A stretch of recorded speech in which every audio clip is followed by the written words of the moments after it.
আজই ডাউনলোড করুন আর এনজয় করুন আপনার পছন্দের শো। এত লবণ পোড়া খাওয়াই যাচ্ছে না। তোমরা দাঁড়াও, আমি এক্ষুনি ঠিক করে দিচ্ছি। কুসুম, তোর থালা কোথায়? তুই খাবি না? না বাবা। তোর শরীর ঠিক আছে তো? হ্যাঁ, সন্ধ্যাবেলা একটু মুড়ি খেয়েছিলাম, তারপর থেকে পেটটা কেমন ভার ভার হয়ে আছে। তোমরা খেয়ে নাও না। আমার তো খুব খিদে পেয়েছে।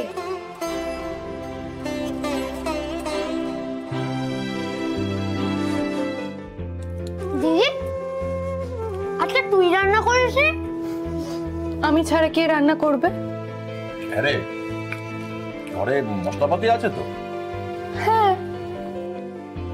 কেন খাবার কি ভালো হয়নি?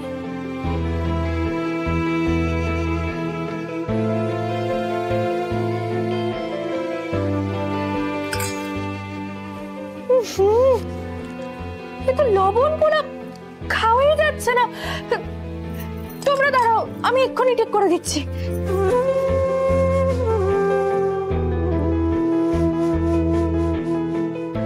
বাবা, দিদির হাতে রান্না তো কোনোদিন খারাপ হয়নি, তাহলে আজ কি হলো?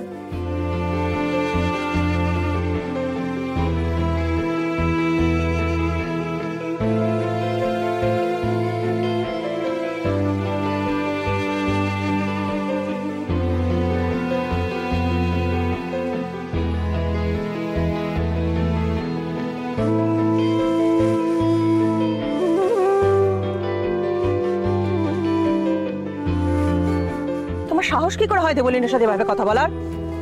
দেবীমা, ওই জবা গাছটা আমি উপরে ফেলতে বলেছিলাম। তুমি কে এবারের হবু বউকে প্রশ্ন করার? তুমি কে? এই অধিকার তোমাকে কে দিয়েছে?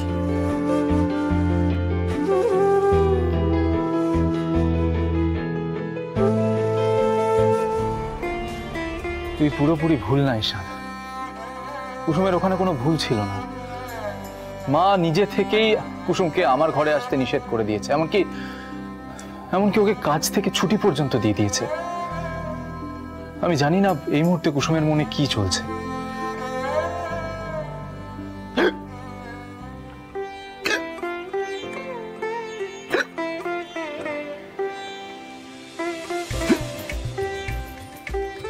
আমার মনে হয়